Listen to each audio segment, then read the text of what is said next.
Hi friends, வணக்கம். Welcome back to Indian kitchen Tamil. இன்னைக்கு வீடியோவில் தீபாவளி ஸ்பெஷல் ரவா லட்டு எப்படி செய்யலாம்னு பார்க்கலாங்க. பொதுவாக ரவா லட்டு வந்து நம்மளுடைய எல்லா விசேஷ காலங்கள்லையும் பண்டிகை காலங்கள்லையும் இடம்பெறக்கூடிய ஒரு முக்கியமான இனிப்பு வகைங்க.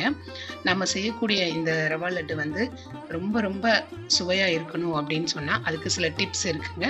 அதை நம்ம ஃபாலோ பண்ணணும். இப்போ வந்து நான் 2 முறையில் வந்து ரவா லட்டு செஞ்சுருக்கிறேன். ஒன்று நான் ஏற்கனவே வந்து அப்லோட் பண்ணிட்டேன். அந்த லிங்க் நான் டிஸ்கிரிப்ஷனில் கொடுக்குறேன், நீங்கள் செக் பண்ணுங்கள். இப்போ நான் இங்கே சொல்லியிருக்கக்கூடிய இந்த முறையில் பார்த்தீங்கன்னா ரொம்ப ஈஸியாகவும் குயிக்காகவும் பண்ணிடலாங்க. டேஸ்ட் வந்து ரொம்ப ரொம்ப அருமையாக இருக்கும். திருப்பி திருப்பி சாப்பிட்ணும் போல் இருக்கும். அந்த அளவுக்கு டேஸ்ட்டாக இருக்குங்க. வாங்க இன்னைக்கு வீடியோவில் டேஸ்டான ரவா லட்டு எப்படி செய்யலான்னு பார்க்கலாங்க.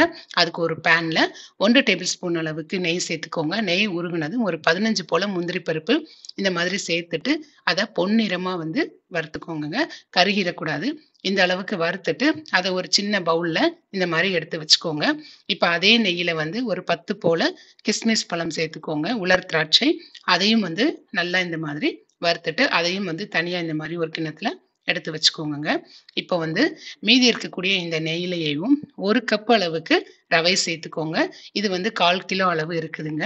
இந்த ரவையை வந்து நல்லா வாசனை வர்ற வரைக்கும் மிதமான தணல்ல வந்து வறுத்துக்கிடணும். ரவை வந்து கருகிடக்கூடாது. நல்லா வாசனை வர்ற மாதிரி வறுத்துக்கோங்க. இப்ப பாருங்க, இந்த அளவு நம்ம வறுத்தா போதும். இதை வந்து வேற ஒரு பிளேட்டுக்கு மாத்தி வச்சிருங்க. இப்ப இது போதும். ஸ்டவ் ஆஃப் பண்ணிடலாம். ரவையை வந்து வேற பிளேட்டுக்கு மாத்தி வச்சிடலாங்க.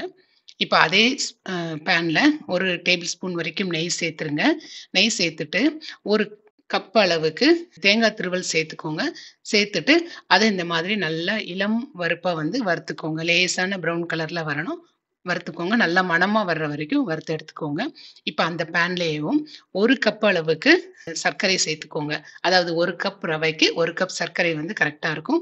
அது கூடவேவும் 1/4 கப் அளவுக்கு தண்ணி சேர்த்துக்கோங்க. தண்ணி சேர்த்துட்டு இதை வந்து நம்ம இப்போ பாகு வந்து கரைக்கணுங்க. இந்த பாகுனுடைய பதம் வந்து ஒரு கம்பி பதம் வந்திருக்கணும். ஸ்டவ் வந்து மிதமான தணல்ல வச்சுட்டு இந்த மாதிரி கரைச்சிட்டே இருங்க. பாருங்க, நல்லா இப்படி நுரைச்சு வந்துருச்சு. இப்போ வந்து பதம் பார்க்கணும். பார்க்குறப்ப பார்த்தீங்கன்னா 1 கம்பி பதம் வந்து வந்திருக்கணும். இப்போ பாருங்க, இது வந்து சரியான பதம். ஸ்டவ்வை வந்து நீங்கள் நல்லா வந்து சிம் பண்ணி வச்சுட்டு நம்ம வறுத்து வச்சிருந்த ரவையை வந்து இந்த சர்க்கரை பாகில் வந்து கலந்துருங்க. கலந்துட்டு இதை நம்ம வந்து கொஞ்சம் கொஞ்சமாக கிளற ஆரம்பிக்கணுங்க. இது கூடவேவும் நம்ம எடுத்து வச்சிருந்த தேங்காய் துருவல் இருக்கு பார்த்தீங்களா, அதையும் சேர்த்துருங்க. இது கூடவேவும் நம்ம வறுத்து வச்சிருந்த முந்திரி, கிஸ்மிஸ் பழம் அது எல்லாத்தையும் சேர்த்துருங்க. வாசனைக்காக 1/4 டீஸ்பூன் அளவுக்கு ஏலக்காய் தூள் சேர்த்துக்கோங்க. சேர்த்துட்டு இதை கைவிடாம வந்து விட்டுட்டே இருங்க.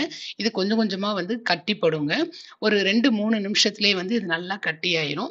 கட்டி ஆனதுக்கு அப்புறமா வந்து நம்ம ஸ்டவ் ஆஃப் பண்ணிடணுங்க. ரொம்ப அப்படியும் நம்ம முருக விட்டுறக்கூடாது. அப்படியே உதிர்ந்துரும் ரவையெல்லாம். அதனால மிதமான தணல்ல வச்சுட்டு கிளறிக்கோங்க. இப்போ நம்ம கலந்தாச்சு. இந்த மாதிரி பதத்துல இருக்கணுங்க. இப்போ பார்த்தீங்கன்னா நல்லா ஆற வச்சிடணும். இப்போ நல்லா ஆறிருச்சு. கையில வந்து கொஞ்சமா இந்த மாதிரி நெய் தடவிட்டு நம்ம இப்போ வந்து லட்டு பிடிக்க ஆரம்பிக்கலாம். உங்களுக்கு தேவையான சைஸ்ல வந்து மாவை எடுத்துட்டு இந்த மாதிரி உருட்டி வச்சுக்கோங்க. நல்லா அழுத்தமா அப்படியே பிடிச்சுக்கோங்க. அப்பதான் வந்து உடைஞ்சு போகாம இருக்கும். பாகு வந்து சில நேரங்கள்ல அப்படியே ரொம்ப முருகிருச்சு அப்படின்னா உங்களுக்கு வந்து லட்டு பிடிக்க வராது. அப்படியே உதிர்ந்து உதிர்ந்து போகும். அந்த நேரத்துல வந்து இந்த பேனை அப்படியே நீங்க ஸ்டவ்ல வச்சுட்டு ஒரு 1/4 டம்ளர் அளவுக்கு நல்லா கொதிக்கிற பால் அல்லது நல்லா கொதிக்கிற வெந்நீர் அதை லேசா அப்படியே கலந்துட்டு அப்படியே நல்லா 1 நிமிஷம் அப்படியே கலந்து விட்டீங்கன்னா நல்லா இலக்கம் கொடுத்துரும். அதுக்கப்புறம் வந்து உங்களுக்கு லட்டு பிடிக்க முடியுங்க. இப்போ நம்ம சூப்பரா ரெடி பண்ணிட்டோம் ரவா லட்டு. நான் டேஸ்ட் பண்ணி பார்த்துட்டேங்க. அவ்வளவு டெலிசியஸா இருந்துச்சு. கண்டிப்பா இந்த மெத்தட்ல நீங்க ரவா லட்டு செஞ்சு பாருங்க. இது வந்து 1 மந்த் வரைக்கும் ஸ்டோர் பண்ணி வச்சுக்க முடியும். நம்ம தேங்காயை நல்லா வறுத்ததுனால கெட்டு போகாதுங்க.